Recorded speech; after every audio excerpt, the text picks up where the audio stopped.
Hello, in front of me I've got Alcatel 3T10. In this video I'll show you how to connect pendrive to your tab. In the beginning, make sure that your pendrive has a USB-C stick and then plug it to charging port in your tab.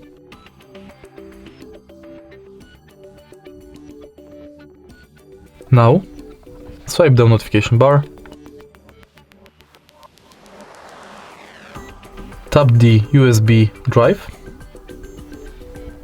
and now you can browse your USB stick or pendrive via My Files app.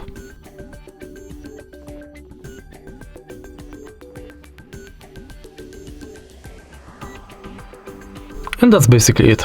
If you find this video helpful, please leave a like, comment and subscribe.